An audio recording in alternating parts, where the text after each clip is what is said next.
Have you ever stepped into the shower expecting a refreshing start to your day, only to be met with something unexpected? A sudden wave of dizziness. A strange weakness in your legs. That fleeting moment where your balance wavers just enough to make your heart race. You reach for the wall, steadying yourself, brushing it off as nothing, but deep down, a quiet thought lingers. What if I fall? What if I can't get back up? For most of our lives, showering is second nature. It's more than just hygiene, it's a ritual, a moment of peace, a familiar rhythm to the day. That was exactly how David, 75, saw it. His morning shower was sacred, as essential as his first cup of coffee. The warm water, the soothing steam, the crisp scent of his favorite soap, it was a small pleasure, a reminder of control, a routine that had never failed him. But then, one morning, everything changed. As he lifted his foot over the bathtub edge, a wave of lightheadedness hit him like a sudden gust of wind. His vision blurred, his heart pounded in his chest. Before he could react, his world turned upside down. The crash was loud. His back slammed against the cold tile, sending a sharp jolt of pain through his entire body. He gasped, struggling to move, but his limbs felt like lead. And in that terrifying moment, as he lay there, helpless on the bathroom floor, one thought gripped him tighter than the pain itself. Is this it? Is this how I lose everything? David is not alone. Every year, millions of older adults face this silent danger inside their own homes. According to the CDC, 80% of senior falls happen in the bathroom, and for 1 in 4, that fall will mark the beginning of a long, painful decline, one they may never fully recover from. But what if the danger isn't just about falling? What if the very habit we've trusted for decades, the daily shower, is quietly working against us? What if scrubbing too much is actually damaging our skin? What if hot water is making us weaker instead of stronger? What if that post-shower exhaustion isn't just age, but a warning sign that we need to rethink the way we bathe? For years, we've been told that cleaner is always better, but after 70, the rules change. This isn't about giving up hygiene, it's about protecting your body in a smarter way. Because if just a few small adjustments could keep you safer, protect your skin, and even boost your energy, wouldn't you want to know? Stay with me as we uncover 5 shocking truths about bathing after 70. And trust me, truth number 3 could save your life. If you've ever felt unsteady in the shower or noticed that bathing leaves you more tired than refreshed, this video is for you. Like and subscribe to Elderly Wisdom Story, because the more we understand, the better we can care for ourselves and those we love. David had always believed he was steady on his feet. He wasn't fragile. He wasn't weak. His body had carried him through years of hard work, through long walks in the crisp autumn air, through mornings spent lifting his grandchildren high above his head. Even at 75, he still felt in control. But control is a fragile thing. On that morning, in the one place he least expected it, that control slipped away. It happened in an instant. One moment, he was stepping into the shower, just as he had done every morning for decades. The steam curled around him. The water hummed as it hit the porcelain. Then, as he lifted his foot over the edge of the tub, a sudden wave of dizziness crashed over him like an ocean tide pulling him under. The world spun. His heart lurched. His hands scrambled for something, anything, to hold on to.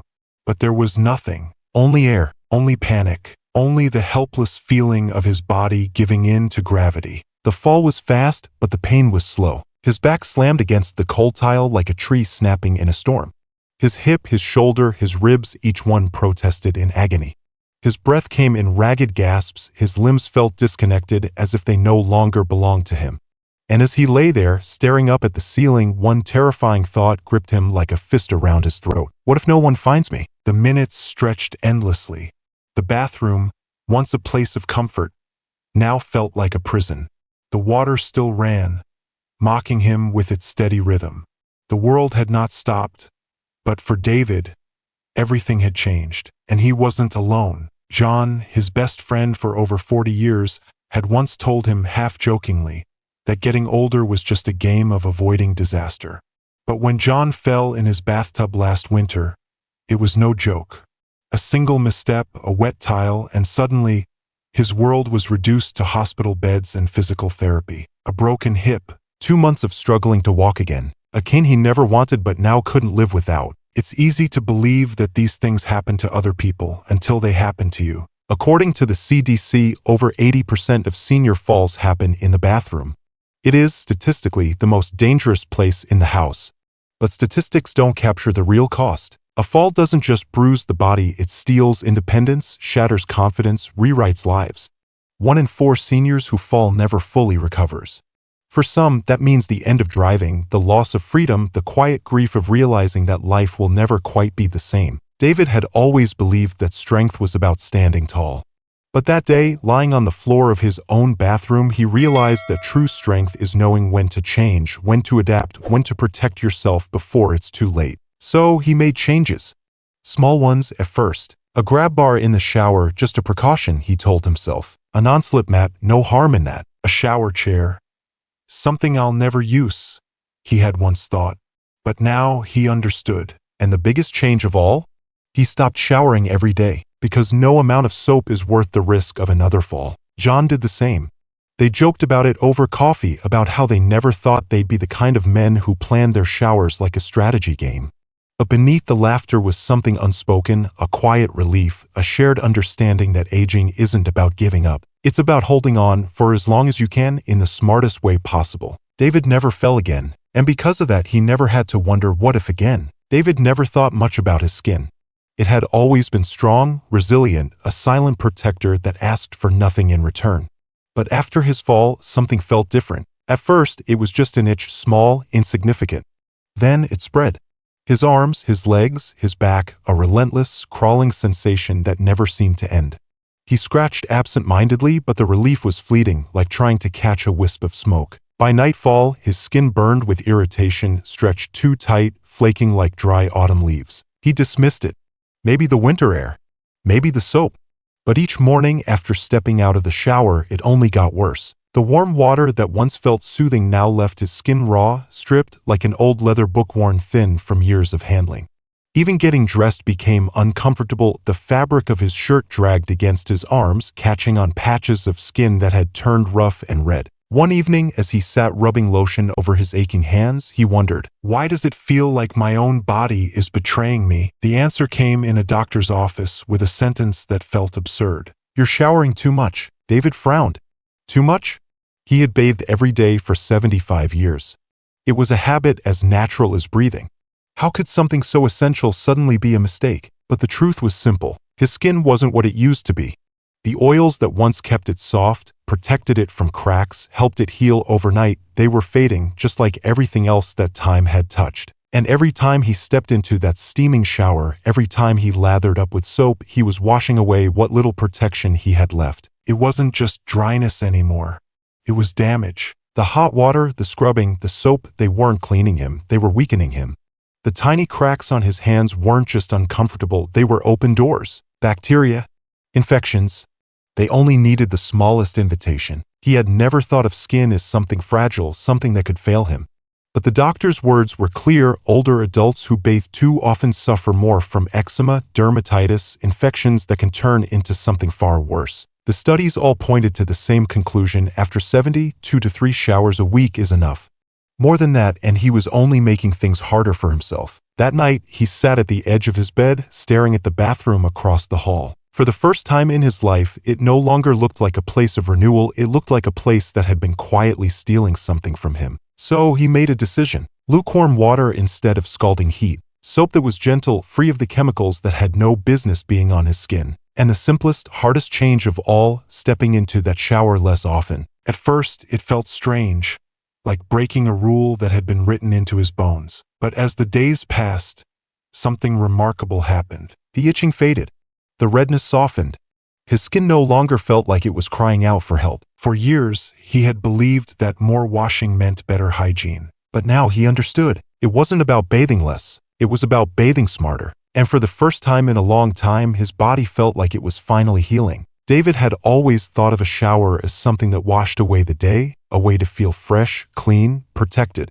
But lately, it felt like his body was working against him. His skin, once just dry and itchy, had begun to sting. Small, red patches appeared on his arms and legs, burning when touched, irritated even under the softest fabric. And then, the worst part, a tiny cut on his elbow that wouldn't heal. First, he ignored it, just a scratch. But over the days, it swelled, darkened, pulsed with heat. A dull, persistent ache crept beneath the skin. When his daughter, Susan, came over for dinner, she noticed immediately. "Dad, what happened to your arm?" she asked, reaching for his elbow. He pulled away instinctively, embarrassed by how red and inflamed it had become. "It's nothing," he muttered, but Susan wasn't convinced. The next day, after much convincing, she was driving him to the doctor. Sitting in the examination room, David expected a quick diagnosis, maybe a prescription for an antibiotic cream, nothing more. But when the doctor looked at his arm and asked, "Have you been overwashing?" David felt his brow furrow in confusion. Overwashing? That didn't make sense. He had bathed every day his whole life. How could being too clean be a problem? The doctor leaned forward, explaining something David had never considered. "Your skin isn't just a barrier. It's alive. It has a microbiome, a delicate balance of bacteria that actually protect you from infections. But when you shower too often, especially with harsh soaps, you wash away the good bacteria that fight off harmful germs." David sat in stunned silence. Good bacteria? On his skin? It sounded ridiculous at first, but the more the doctor explained, the more everything started to make sense. The New England Journal of Medicine had found that seniors who bathe less frequently actually have lower infection rates. The reason is simple. When skin is constantly stripped of its natural oils and defenses, it becomes weaker, more vulnerable to cracks, irritation, and open wounds. And once those tiny openings appear, bacteria don't need an invitation. They find their way in. For years, David had believed that soap and water were his best defense against illness.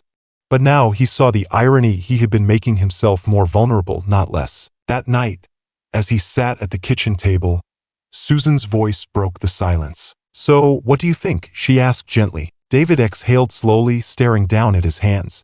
The redness, the irritation, the soreness, he had always assumed it was just a part of aging.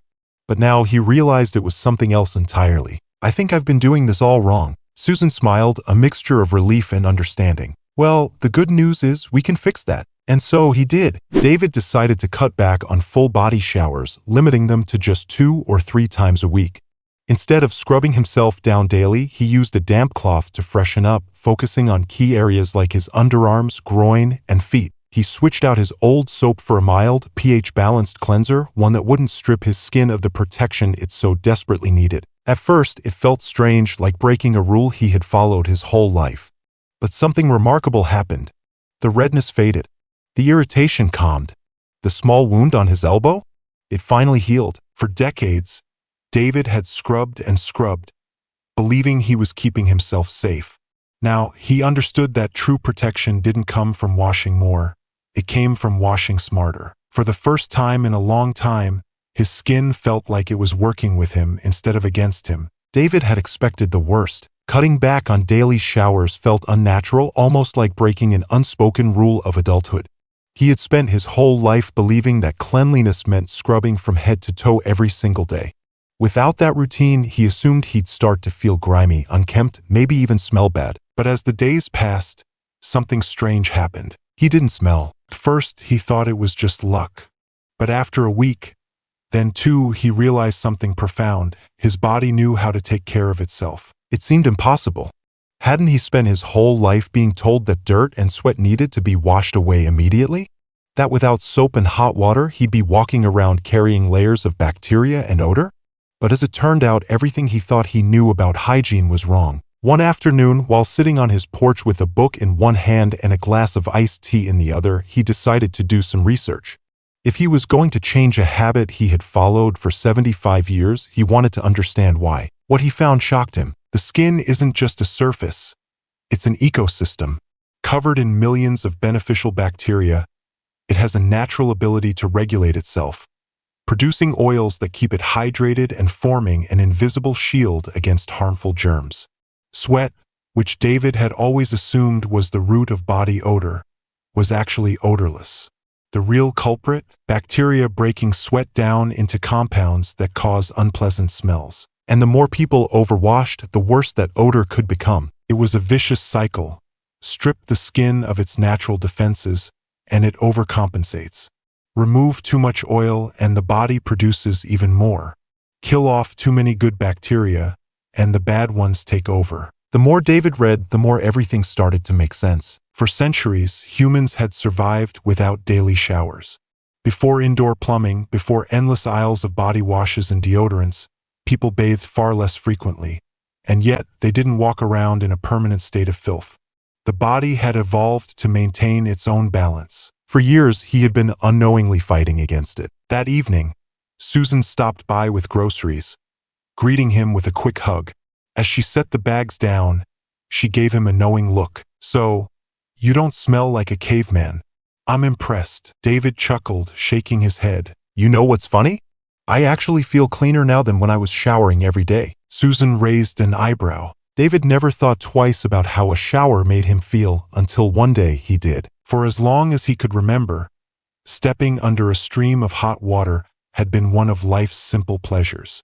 It was how he shook off the stiffness of the morning, how he unwound after a long day, how he felt human again. But lately, something had changed. It started subtly, a wave of exhaustion that hit him the moment he turned off the water. At first, he ignored it. Maybe he had just slept poorly. Maybe he hadn't eaten enough that morning. But then it happened again. And again. By the time he was toweling off, his legs felt heavy, his arms sluggish. Even putting on a shirt seemed like a chore. One morning, after a particularly long shower, he reached for the sink and realized he had to sit down. His heart pounded harder than it should have. His breathing felt shallow. A simple shower had drained him completely. He mentioned it to his doctor, expecting to be told it was nothing. But instead, the doctor nodded knowingly. "It's the shower," he said. "It's taking more out of you than you realize." David frowned. How could a shower make me tired? The doctor explained what David had never considered. Hot water dilates blood vessels, lowering blood pressure, and for someone your age, that can cause dizziness, weakness, even fainting. On top of that, standing for too long, especially in warm, humid air, puts extra strain on the body. Your muscles work harder, your joints stiffen, and for anyone with heart issues, overheating in the shower can be dangerous. David sat with that information for a moment. It made sense. He had assumed his fatigue was just age catching up to him, but what if he had been unknowingly making it worse? So he made changes. Shorter showers, 5 to 10 minutes instead of 15 or 20. Lukewarm water instead of steaming hot. A shower chair, something he had once thought of as unnecessary, now allowed him to bathe without feeling like he had just run a marathon. And then came the biggest adjustment, showering at the right time. For years, he had showered in the morning, first thing after waking up. But his doctor had pointed out that, for some people, mornings are when the body is at its weakest. Instead, he experimented with late mornings, even early evenings, and found that showering when he felt most awake made all the difference. The first time he stepped out of the shower and didn't feel like collapsing, he realized just how much energy he had been losing all these years. It was a small shift, but it changed everything. No more lingering exhaustion. No more needing to sit down just to catch his breath. For decades, he had believed that showering should leave him feeling refreshed, renewed. But now he finally understood it wasn't about how often he showered. It was about how he did it. And for the first time in a long time, he stepped out of the bathroom feeling stronger than when he had stepped in. David had learned something that took him a lifetime to realize. Sometimes, taking care of yourself means letting go of what you once believed. For decades, he had followed the same habits without question. A daily shower, scrubbing head to toe, steaming hot water, long rinses. It all seemed so normal, so necessary. But now he saw things differently. Aging wasn't about stubbornly holding onto the past. It was about adapting to the present. And isn't that true for all of us? Life is full of lessons we never expect. We spend years thinking we have everything figured out only to discover that the very things we've trusted may no longer serve us. Whether it's the way we care for our bodies, the way we see the world, or even the way we define strength, we are constantly asked to learn, unlearn, and grow. David's story isn't just about bathing less. It's about something much bigger. It's about listening to our bodies instead of fighting them. It's about understanding that change isn't a loss. It's wisdom. And the wisdom of aging is this: true strength doesn't come from resisting change, it comes from embracing it. So maybe it's time to pause and reflect. What other habits have we been holding on to simply because that's the way it's always been done? Maybe there's an easier, smarter, better way to take care of ourselves. One that honors where we are now, not where we used to be. David learned that lesson. Now it's your turn. If the story resonated with you, If you've ever questioned the way things have always been done, you're not alone. And that's why Elderly Wisdom Story exists. To share these lessons, to challenge old ways of thinking, and to help each other live with more understanding, more grace, and more strength. So if you found this helpful, hit like, subscribe, and share this video with someone who needs to hear it. Because the more we share these stories, the more we grow together. This isn't just about bathing. It's about living smarter, aging wiser, and embracing every lesson life has to offer. And that journey is just beginning.